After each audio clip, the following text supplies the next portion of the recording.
Hello everyone, a very warm welcome to you on Unacademy. I'm Prashasti Arora and today we will be talking about a very important convention, बहुत ही महत्वपूर्ण convention जो है Stockholm Convention on Persistent Organic Pollutants. ये है POCs and we will discuss about this convention. India का जो role है इस कन्वेंशन के साथ जो जुड़ा हुआ है उसके बारे में बात करेंगे और in the end we will also talk about we'll also do some questions related to, from the point of view of the examination. अब आगे जाने से पहले a little bit about myself. मैंने जर्नलिज्म किया हुआ है और मैं कोर्स से भी यूट्यूब चैनल पर भी पढ़ाती हूँ. जैसे ही आप कोर्स से भी यूपीएससी लिखेंगे आपको वो चैनल मिल जाएगा, आप उसको ज़रूर सब्सक्राइब कीजिएगा और मेरे जो दूसरे वीडियोज़ हैं on history and current events आप वहाँ देख सकते हैं. Also, do not forget to follow me on my Unacademy profile with the name Prashasti Arora, and you can also follow me on my Telegram channel to get access to the schedule of the day. जो मैं study material share करती हूँ, you can get access to that via my Telegram channel, and you can avail a 10% discount by using the code PRAS10 on the Unacademy subscription. अब थोड़ा सा batches के बारे में बात करते हैं. New batches for UPSC CSE 2021, 2022 and 2023 is going to be starting on the 25th of January. तो अगर अभी तक आपने enroll नहीं किया है, please do it right away. Now, let's go ahead with the session. These are the areas that we will be covering. Convention के बारे में बात करेंगे, persistent organic pollutants क्या होते हैं उसके बारे में बात करेंगे, objectives, aims और objectives क्या हैं इस convention के उसके बारे में बात करेंगे, इंडिया का क्या रोल है ये बात करेंगे और एंड में हम स्टॉकहोम और एंडोसल्फान के बारे में भी बात करेंगे. Now, what we have to know, the first thing that we have to know is that persistent organic pollutants are chemicals. ठीक है, ये केमिकल्स होते हैं जो they remain intact in the environment. ये इन्वायरमेंट में इंटैक्ट रहते हैं for a long period of time and become Holi distributed geographically, है ना. तो ये जो केमिकल्स होते हैं ये इन्वायरमेंट में बहुत टाइम के लिए रहते हैं और ये काफ़ी फैल जाते हैं. ठीक है, दूसरा जो पॉइंट हमें सबसे इम्पॉर्टेंट यहाँ समझना है वो है exposure to persistent organic pollutants जो है it can lead to serious health problems जैसे कि cancer, then dysfunctional immune system and much more. ठीक है, तो इसीलिए persistent organic pollutants को फेज आउट करना बहुत ज़रूरी है. A little more about the persistent organic pollutants. ये highly stable components होते हैं और compounds होते हैं और ये basically ये concentrated होते हैं living organisms में through bioaccumulation. और सबसे ज़्यादा जो टॉक्सिक POPs होते हैं persistent organic pollutants वो कैरेक्टराइज्ड हैं 3 कैटेगरीज में और वो 12 हैं. 12 POPs are very very toxic in nature, जिसमें से वो जो 3 कैटेगरीज हैं वो है pesticides, then there is industrial chemicals and जो बाई प्रोडक्ट्स हैं. now pesticides में एडरीन हो जाता है, then there is एंडरीन, then there is other such chemicals, and industrial chemicals में hexachlorobenzene, PCBs. ठीक है, और बाई प्रोडक्ट्स में भी देर इज हेक्साक्लोरोबेंजीन जो बहुत ही ज़्यादा टॉक्सिक होता है. Right, so these are the 3 categories that you can remember and they are concentrated in living organisms through bioaccumulation. So this is what you have to remember here. Then talking about the convention was adopted in which year? It was adopted in 2001 and ये implement कब हुई, ये finally into force कब आई 2004 में. 3 साल के बाद, करीब 3 साल के बाद ये convention finally implement हुई. और इसका जो main aim था, ये main aim था it required its parties to take measures to implement and reduce the release of the persistent organic pollutants. Now, जो ये पोल्यूटेंट्स इन द इन्वायरमेंट होते हैं उसको रिड्यूस और एलिमिनेट करने के लिए ये कन्वेंशन का मेन एम ही ये था to to allow the parties to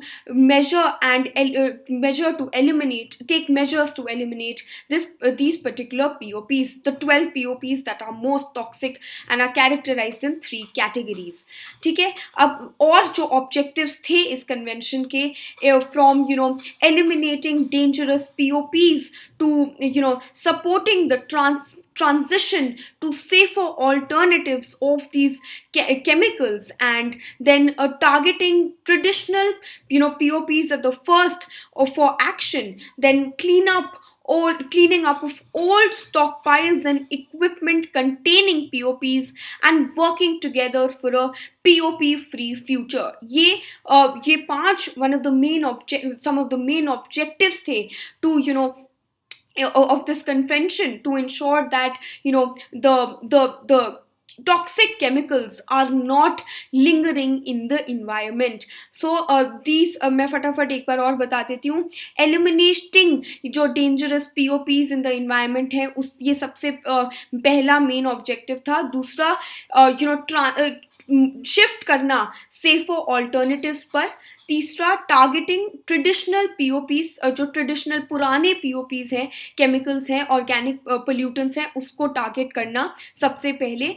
जो पुराने जो ओल्ड स्टॉकपाइल्स और इक्विपमेंट्स हैं जिसमें पीओपीज पाए जाते हैं, उसको क्लीन अप करना और सबको एक साथ मिलजुल के पीओपी फ्री फ्यूचर देखना. These were the main objectives of this particular convention.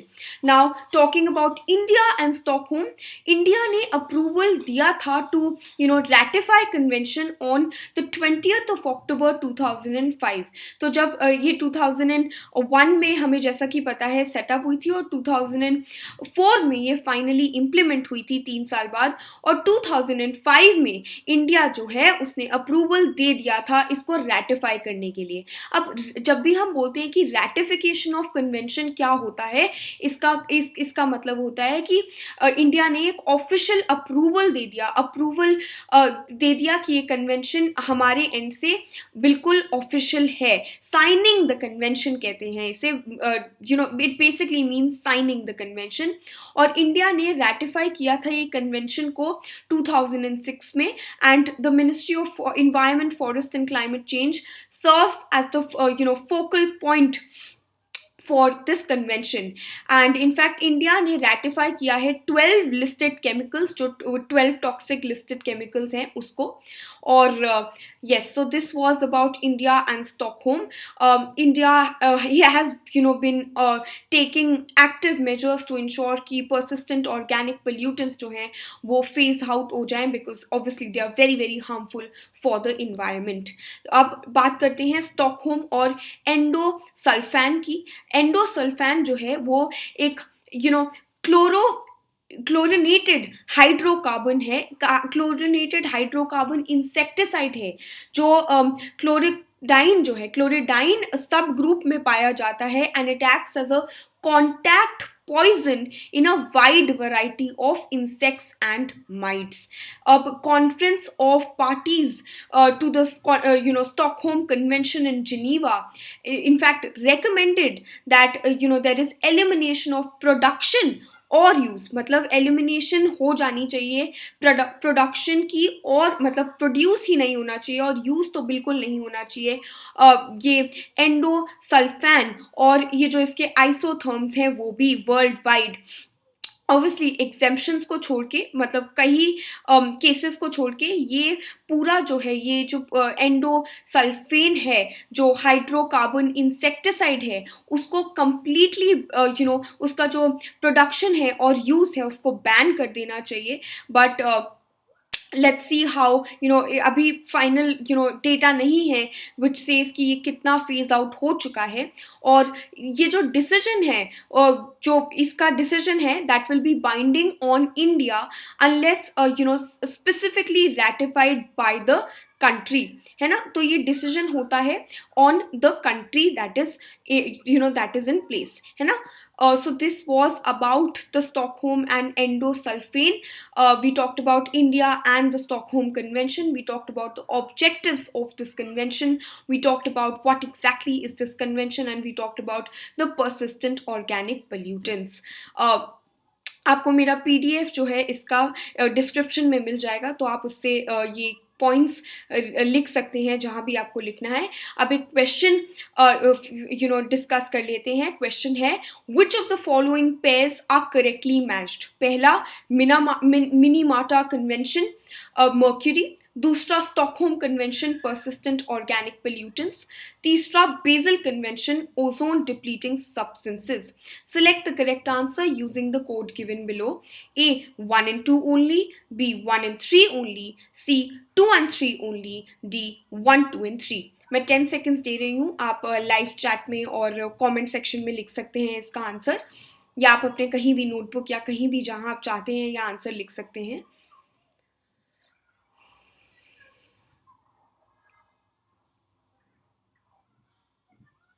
ठीक है, तो इसका जो आंसर है, जैसे कि हमने अभी पढ़ा कि स्टॉकहोम कन्वेंशन है परसिस्टेंट ऑर्गेनिक पोल्यूटेंट से, तो सेकंड जो स्टेटमेंट है, वो सेकंड जो पेयर है वो बिल्कुल सही है, और आंसर इसका 1 और 2 है. मिनीमाटा कन्वेंशन जो है, मिनामाटा कन्वेंशन, वो भी मर्क्यूरी से ही रिलेटेड है. In fact Minamata convention on mercury is an international treaty designed to protect human health and the environment from anthropogenic emissions and the releasing of mercury and mercury components. तो हमेशा हम याद रखेंगे, Minamata जो convention है वो mercury से deal करता है. ये काफ़ी बार हमने न्यूज़ में भी पढ़ा हुआ है.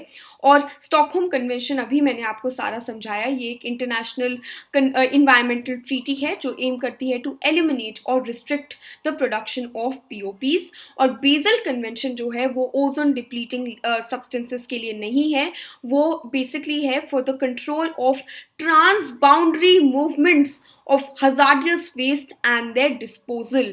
तो बेसल कन्वेंशन, मिनामाटा कन्वेंशन और स्टॉकहोम कन्वेंशन, ये तीनों ही कन्वेंशंस इंपॉर्टेंट है. इसको अच्छे से करिएगा from the point of view of the examination.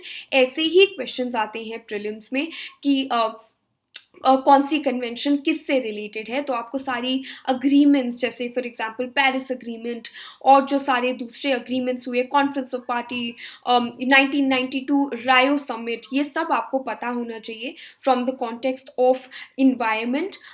Yes, so this was about the lecture. If anyone has any doubt, किसी को भी अगर कोई डाउट है तो आप मुझे कॉमेंट सेक्शन में बता सकते हैं.